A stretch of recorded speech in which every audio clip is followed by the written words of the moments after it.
we start converting. Għax nibdew issa imġieba ġdida. Because we want to Stil ta' ħajja differenti. behave ourselves differently, a new style of life. Meta aħna nisimgħu il-vuċi ta' Kristu, When we listen to the voice of God, of u Jesus, ngħidilkom meta tisimgħu il-vuċi ta' Kristu tkunu tafu li Kristu, and when you hear that voice, you know that it's coming from Christ. issa moħħna jipprova jwaqqafha dik. Our mind tries to stop that. Ix-xitan jipprova jżomm minna u tnejna milli nemmnu li Ġesu qed jipprova jibni relazzjoni magħna. Satan starts to stop us from believing that Jesus is trying to build a U relationship nibdew ngħidu with us. Ġesu ħajkellem lili li b'tissama ta' taħt fuq. And we say that is Jesus going to speak to me, that I have done so many bad Iva. things? Għax Yes, Ġesu lilek moħbok. because Jesus loves you. Għalhekk ġie fid-dinja That's why he came to the biex world, imut għalik to die for you u għalina. and for me, U għalina l-kol. to all of us. U meta il-mulej ikellimna, And when the Lord speaks to us,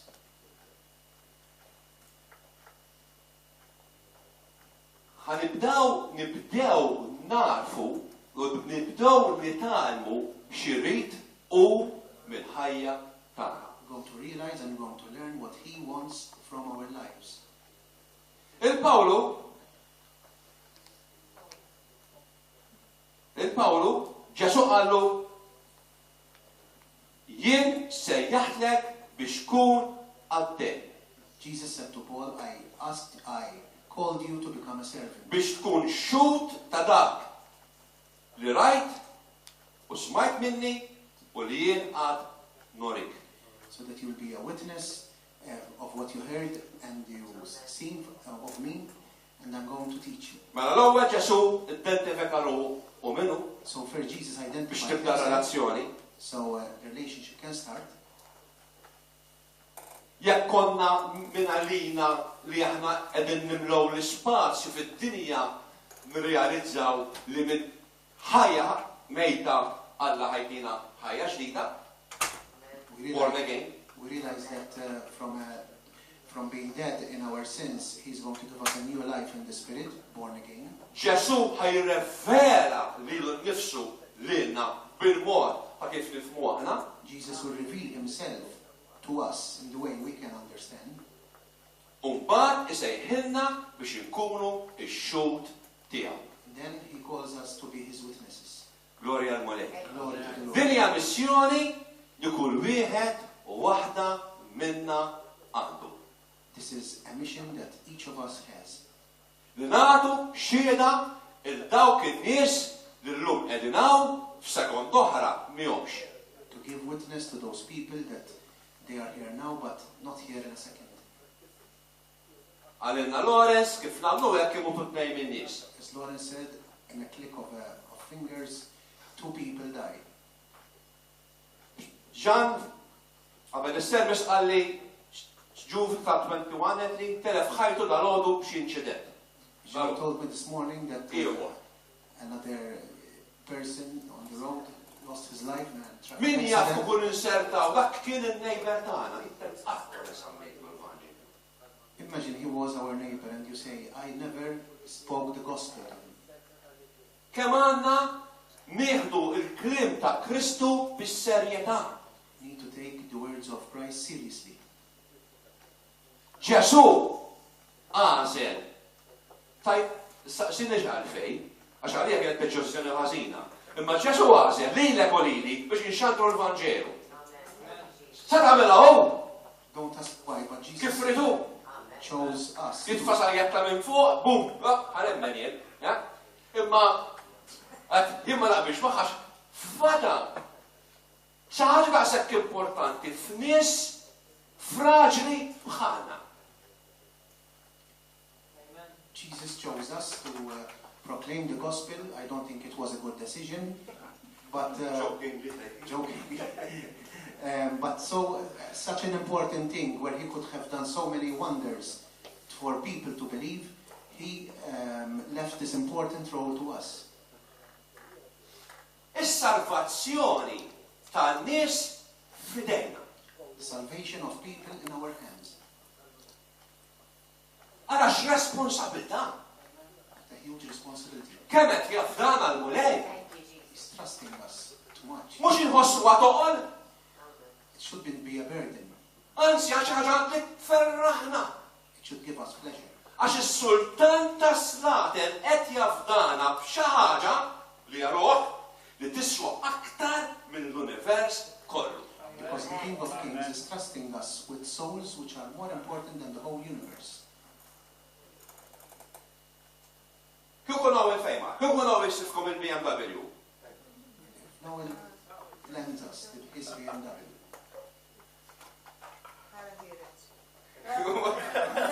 Ma jridx. ġibu għara. Kif jistifilek? U taj, x'tagħmel mhux hekk kemm ħanu ħsieba din? Won't you say, I'm going to really take care of it? U kif tidħol fi b'dak il-exlaq jiżgur kieku, Għasab bissa. Start sweating as soon as Eh? it and Imma, kif ħsieb għax dan f'dak b'xi ħaġa li hu għal-qalbu ħafna. because you would know that he trusted you with something which is close to his heart. Immaġina, għallet jafdak. Bir-ruħ, taf kemm ħobba ir-ruħ tal-bniedem, Alla qed jafdak biha, bir-ruħ ta' ħaddieħor. Jesus is trusting you with souls of other people, which such souls he loves so much. Dik ir-ruħ li sar bniedem għaliha, miet għaliha, sofra għaliha, u qed jgħid lilek biex tmur tgħidilha li Kristu miet għaliha għas-salvazzjoni tad-nubija. That soul for which he has died and he has suffered, and it is being trusted to you to tell that soul that he died for that. Biex nibqa' fuq l-analoġija tal-BMW ta' Noel. To stay on this analogy Biex toġbor l-jamma. of the BMW, Ara kieku kemm taf li Noel selef il-BMW? you would say, don't you know that Noel, Dik il-BMW tiegħek dik ta' Noel ħalli ninsuqa. he let me drive it. Ma tkunx pjaċirek tajt din ta' Noel imma ħalla fdani naf kemm nħobbha karrozzar naħas lejha, imma li fdani biha. You would know how much he loves it, and you say, but he trusted me with it. Hekk għandna nifirħu meta nitkellmu man nies li Alla fdana bil-Vanġelu biex jinxandru il-dawk li għadhom ma semgħux. That is what God trusted with, to make other people know about the gospel that they still didn't hear about it. Għala bnedmin kultant forsi nistħu jew nibżaw xi jgħidulna jew il-mami setajt jew tfal se jgħidulna jew il-neighbor se jgħid fuqna. As human beings, sometimes we are shy about what others want to say to us. Però Ġesu wieħed lil Pawlu protezzjoni. But Jesus promised Paul protection. Allu neħilsek mill-poplu tiegħek u mill-pagani li jien salibatek għandhom. I will free you from all pagans that I will be sending you to. Aħna nafu ħafna scriptures jekk Ġesu miegħek min jista' jkun kontra tik. We know from scriptures that if Jesus is with us, who can be against us? Nafu kemm mill-istejjer tal-Bibja, mill-istejjer tal-istorja li kull min xandar il-Vanġelu isib l-oppożizzjoni. We know from scriptures that all who proclaim the gospel will always find opposition. Aħna nafu li Pawlu kellu ħafna taħbit minħabba l-Vanġelu, We know that Paul had to pass through a lot because of the gospel. ma xin kienet irrida tagħna miet ukoll għall-Vanġelu. But because it was the will of God, he died for the gospel. Alla derlu li wasal iż-żmien biex jieħdu għandu u ħallih imut martri. God thought that Paul should be with God and that he should die as a martyr. Imma nafu kif Pawlu kien ixandar il-Vanġelu bil-lubija kbira. But we know, we have seen how Paul proclaims the gospel boldly. U għem nitkellmu kif inhi. Meta konna nagħmlu l-ħażin, mhux kulħadd kien jagħmel il-ħażin jew ħażin ħafna. Ma xi wħud minna għamlu ħażin u forsi ħażin ħafna. Some of us have done bad things or even worse, U ma konniex nistgħu nagħmluhom, and weren't shy of doing that. anzi konna niftaħru bihom. Sometimes used to boast U about it nitkesħu, kemm aħna kesħin, and show off about it. mhux kulħadd. Ma xaħat xeħu bħali, Maybe not everyone, but I myself was one of those. Allura ma kontx nistħiw nibża nagħmel dak il-kummedi għandi nibża jew nistħi. Ngħid, Ġesu jħobbok mitalik u jixtieqek iddur għandu. But if I was not shy of showing off my X'jistgħu evil jgħidu doings, miġnun, should I be shy of Ġesu saying ma that għadulux Jesus miġnun. loves you? ma jistgħux jgħidu x'jistgħu iblaħ, What can they say? Pawlu qalu l-ġennin bl-erflan. Paul was, he was told, Paul, that he was going mad because of his wishes. X'jista' ma jkellmukx, m'hemmx tagħmel u missier ma kellux għal sentejn. Maybe they would not speak to you. My parents did not speak to me for 2 years. Għax dan il-każ mhux jiena u l-bnedmin, imma jien li nobdi il-missjoni li tani Alla. In this case, it's not about me and the other people, but it's about obeying the mission that was trusted to me by God. Issa min kien jgħix ċertu stil ta' ħajja, jaf illum li kien jgħix fis-saltna tad-dlamijiet. For people who, some of you were living in a certain way, know that they were living in the kingdom of darkness. Kulħadd jgħix, kull min ma jafx il-Ġesu, qiegħed fis-saltna tad-dlamijiet, imma xi ħodd minna konna in partnership mas-saltna tad-dlam. Everyone who is not in Jesus is living in the kingdom of darkness, but some of us were even in partnership with this kingdom. Imma x'qallu Ġesu lil Pawlu? But what did Jesus say to Paul? Qallu ħalli bagħdek għal dawn in-nies. He told him, I'm going to send you to these Li types jistgħu of people il-kontekst qed jorik li dawn setgħu jikkawżawlu injuries. Weġat. But in this context, we see that these people could have caused him injuries. Allu, ħanibadek għandhom sabiex l-ewwel ħaġa. Tiftilhom għajnejhom. I'm going to send you to them so that, number one, to open their eyes. Mhux timlilhom għajnejhom. Tiftilhom għajnejhom. Not hit their eyes, but open their eyes. Minu f'tama, min għandu jleħma loqin għall-affarijiet ta' Alla, għandu bżonn ikun jaf.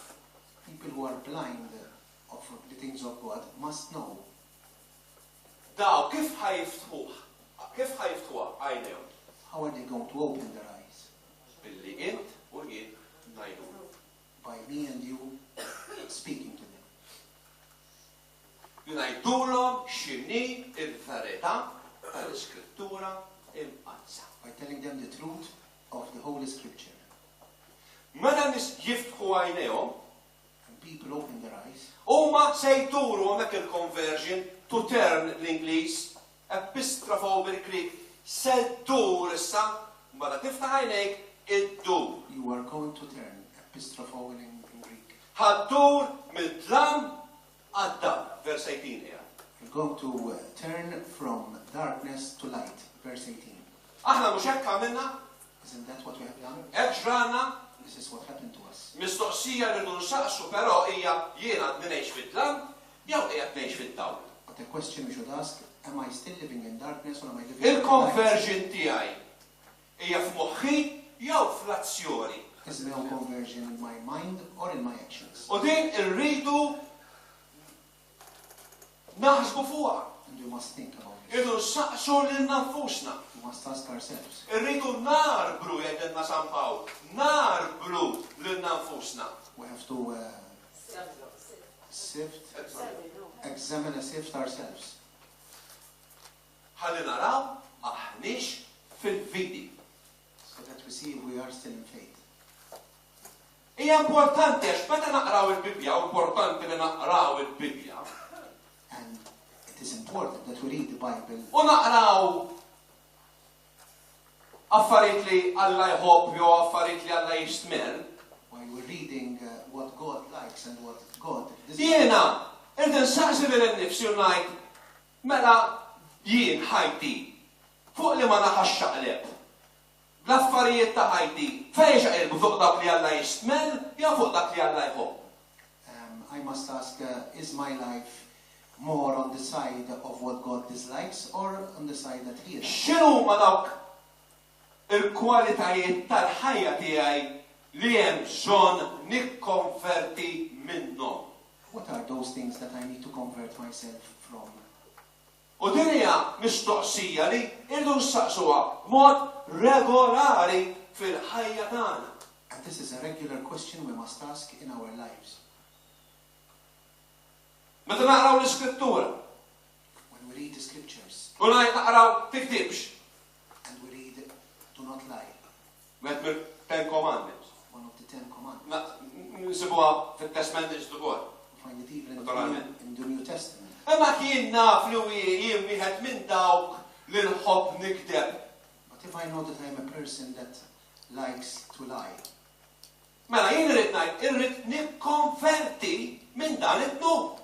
so you must say I need to convert from this sin. Tafu għaxiex. Do you know why? Ħanidilkom żewġ raġunijiet għalfejn. I'm giving you 2 reasons. Waħda, One, għax bissir il-gideb huwa xita. because the father of lies, Kien gideb mill-bidu. he was lying from the beginning. It-tieni, 2, il-kiddieba kollha jintefgħu f'kadira tan-nar l-kubrit. because all the liars will be thrown in the Palma jintefgħu l-adulteri, lake of fire, palma jintefgħu l-idolatri, as the adulterers and the palma jintefgħu idolaters dawk li jfittxu l-akkult, and those who palma jintefgħu dawk kollha li għadhom mihomx imwildin mill-ġdid. and as all the others that are not still born again. Pawlu jikteb il-Korintin, jikteb il-Galatin, jikteb il-Efesin u oħrajn. Paul writes to the Galatians, Ephesians and Corinthians and others, U jeqret u jgħidilhom u jissostni biex ibidlu ħajjithom. and he stresses so much that they change their lives. U jgħidilhom min jagħmel daw il-ħwejjeġ bħalma għattilkom narġa' ngħidilkom għax kien wieħed li jirrepeti. He tells them, who does these things, and I repeat, as I already have said it, Mhux se jitlu fis-saltna tagħna. have no part in the kingdom of God. Inti għalfejn sirt born again? Why did you become a born Għalfejn again? tajt li inti born again? Why do you say you are a born again? Jekk inti tajt li born again għax ma nemmix fil-Knisja Kattolika, għax dak moħħhom fil-flus u dak moħħhom fl-istatwi u ma nemmix l-qassis m'għandux jiżżewweġ u ma ħallu raħan ġojja Pentecostal Church u Evangelical Church. Għamilt stajt fejn kont. If you think you are born again because you do not agree with the concepts of the Catholic Church, then you could have remained where you are. Dawn titkellmu fuq fatti. Ħafna nies fil-bidu tal-Kristjanità f'Malta saru evangelikal mhux bindiema imma minħabba li l-Knisja kienet iżomm mal-partit tal-kontra tagħhom ma biex dejjem. Fimtu x'jiena ngħid? Le. Fil-bidu tal-Kristjanità f'Malta. In the beginning of Christianity here in Malta, Ħafna nies saru jew attendew Knisja Evangelika many people attended an evangelical church, mhux b'conversion not by conversion, imma għax il-Knisja Kattolika kienet kontra il-partit politiku tagħhom.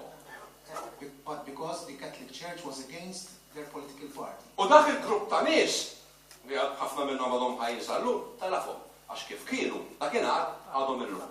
And you recognize those type of people because they have not changed. Imma mhux jitkellem fuq dak li salvaw 30-40 sena ilu biss. I'm not speaking about those people who were saved 30 or 40 years ago. Titkellem fuq dak li salvaw 20 sena ilu, 15 sena ilu, 5 snin ilu. U l-istil tal-ħajja tagħhom għal kif kien. I'm also speaking about those people who were saved 20, 15, 5 years ago, but their life hasn't been transformed.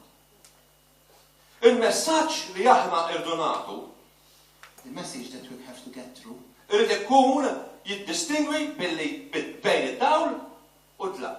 must distinguish between darkness and light. Irdu nuru li hemm il-qawwa tax-xitan We must show that there is the power of the u devil, dawk li qegħdin fid-dlam qegħdin taħt il-ħakma tax-xitan. and those who are in darkness are under the claws of the devil. Dawk li jiġu fis-sadna tad-dawl huma ta' Alla. Those who are in the light are Ma jibqgħux born tax-xita. to the kingdom of God. Isiru ulied Alla. They become children of God. Praise the Lord. Ulied adottivi ta' Alla. Adopted children of Christ. Qabel kienu destinati għan-nar tal-infern, Their destiny before was to hell. u issa konfermati li għandhom postom fis-sema ma' Ġesu Kristu. Now they are confirmed that they have a place in the kingdom of heaven with Jesus Christ. Meta l-bniedem jikkonverti, When a person converts, se jirċievi il-maħfra tad-dubi. he will receive forgiveness for his sins.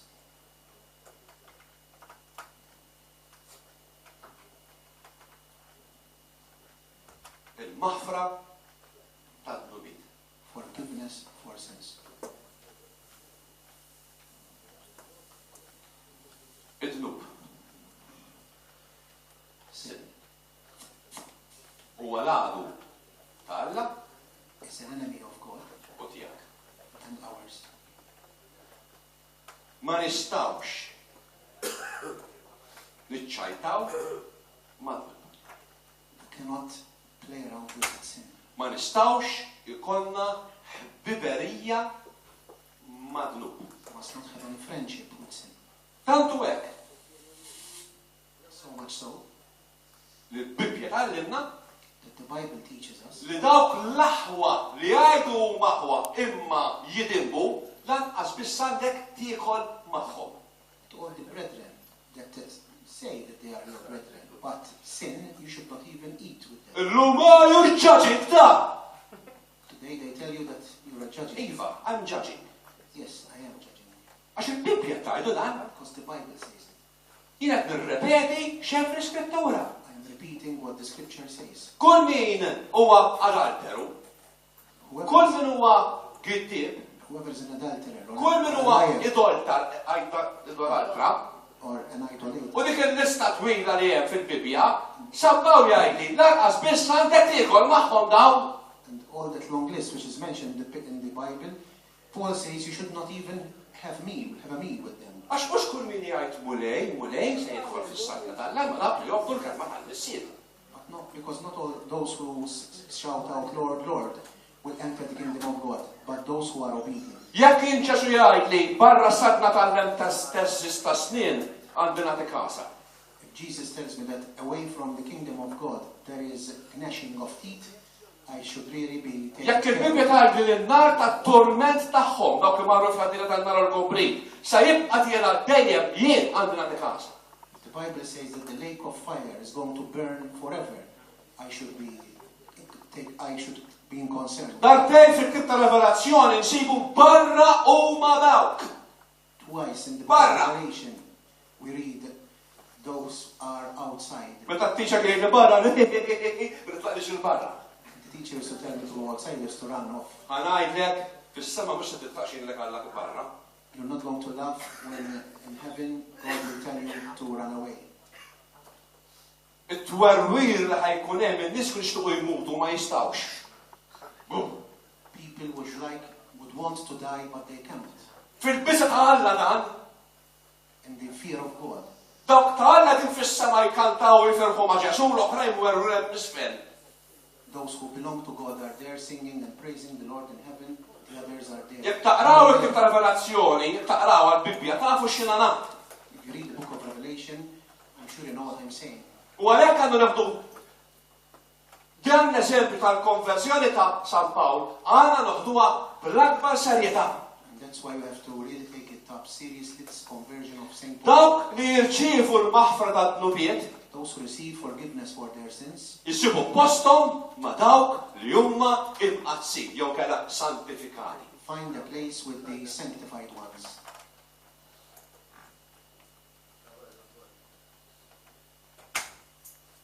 Hawnhekk għandna fit-translation ma' konsagrati lill-Alla.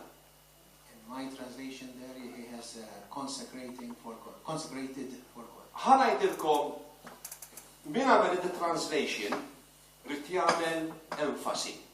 Whoever has done that translation wanted to emphasize Roman Catholic Translation. It's a Roman Catholic translation. Għal Roman Catholic il-kelma konsagrazzjoni xi tfisser? X'tiġi ġo moħħok bħala ma tiniskelmu konsagrat? What do you have in mind when you hear the word consecrated by the Catholic X'inhu? Church? Ġeneralment il-konsagrazzjoni tkun għal qassisin patrijiet u hekk. Normally it's Priests, consecrated priests. Aħna nużaw il-kelma sanctification termini għal kulħadd. We use the word sanctification Law, for everybody. il-translator hekk qed jgħid ukoll. Immet juri meta aħna nduru bis-saltna tad-dlam għad-dawl se niġu assisin għal Kristu. In this translation, the translator is we're using this word consecrated for in general. So because we're going to be consecrating for Christ, we're all becoming priests. Praise the Lord. Dawn il-missjoni għax missjoni għandna. This is our great mission. Permezz tar-relazzjoni tagħna ma' Ġesu By our relationship with Jesus, sa ngħinu il-ħaddieħor isir jaf il-Kristu. will help someone else to know Christ. Dak il-persuna se jsir jaf x'inhi il-missjoni tiegħu mingħand Kristu. That person would know what his mission is for him. Dak il-persuna se jdur minn nubietu biex jgħix għal Kristu The person is going to turn away from his sin to live for Christ. u jsir assis għal Kristu. And he becomes a priest for Christ, L-istess bħal. as we are. Praise the Lord. Praise God. Tara il-responsabilità li aħna għandna biex nxamru il-Vanġel. You can see the responsibility that we have to proclaim the gospel. Li hija parti mill-frott tal-konverżjoni tagħna. Which is part of the fruit of our conversion. Se niqafaw minħabba li. Not to stop here because of our time. Però jekk din il-priedka But this preaching, tal-im ma jduru li trid teaching, whatever you want to call it, jagħmel sens għalikom. makes any sense to you. Tħallux illum jgħaddi qabel ma tkellem il-xaħat fuq Kristu. Don't leave today. Don't let today go by without speaking to someone Ejjew about Christ. magħna nhar is-sibt. Come on Saturday. Ejjew għattab fil-għodu li bżawx qomu kmieni. Come for the prayers. Don't be afraid to wait. Ek qum kmieni għal ħajtik is-saħħa tgħaddiha wkoll taqsi min jiġi hawn, saqsi il-min trid. U kmieni ejja talab l-ispirtu jomlu kompli fuq xogħolok, ejja magħna evangelizzazzjoni. If you wake up early, God will strengthen you and you'll be here in the Spirit praying with us. And if you have work, then go, or maybe you want to come for evangelism with us. Nhar is-sibt, kulħadd jaqra del-karta ma taqrawix kull telefon notices li jkun hemm matul il-ġimgħa.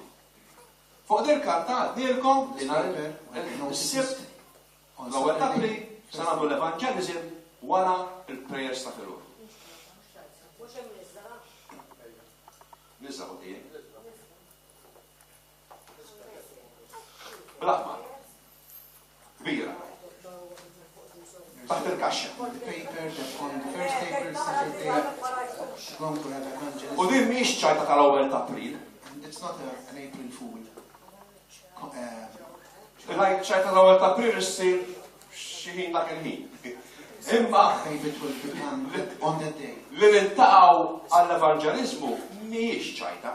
But it's not a joke that we're going to meet for evangelism. U meta tevanġelizza, And when you evangelize, kollok isu enerġija ġdida ġo fik. you will be renewed in your energy will be renewed. Kun taf jagħmel xi ħaġa tajba l-mulejna kien. You will know that you have done something good for the Lord. Jekk tistgħu ma tkomx xi ħaġa oħra li ma tistgħux toħorġu minnha, ejjew. If you can, if you have nothing else, Jew tolbu come, u wara ibqgħu ġejjin magħna biex navanġelizza. pray, and then we go on to evangelize. Għax dik hija fiċ-checklist li jrid jagħtina il-money. Because that is in the checklist that Jesus, God wants Gloria to to have God. for us. Glory be to the Lord. Umu għal-worship.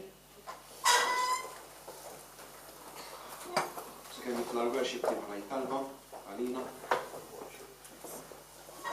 Mulej Ġesu nirringrazzjak tal-kelma tiegħek. Nirringrazzjak mulej tal-kliem li tajt il-San Pawl l-prinċipji tiegħu huma lina l-kol mulej. Ejna missier biex hekk hemm bżonn ma noqogħdux naqgħu mal-art u ngħaddu minn esperjenzi ħżiena fil-ħajja. Imma mulej b'sakemm induru lejk imma nieħdu dan ix-xogħol li inti tajtna bil-ferħa biex mulej flimkien nilħqu bil-art mulej mitlufa għalik. Missier nitolbok biex tiftaħ għajnejn il-Maltin u l-Awċin u oħrajn li jgħixu hawn. Iftħilhom mulej għax nafu li inti tuża lilna biex tagħmel dan. Grazzi tal-li inti għidilna li aħna ħaddiema flimkien miegħek. F'isem Ġesu Kristu.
Spirit leads me on, and the power of your love.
praise to Jesus. Let us give him a Speak out words of praise to him.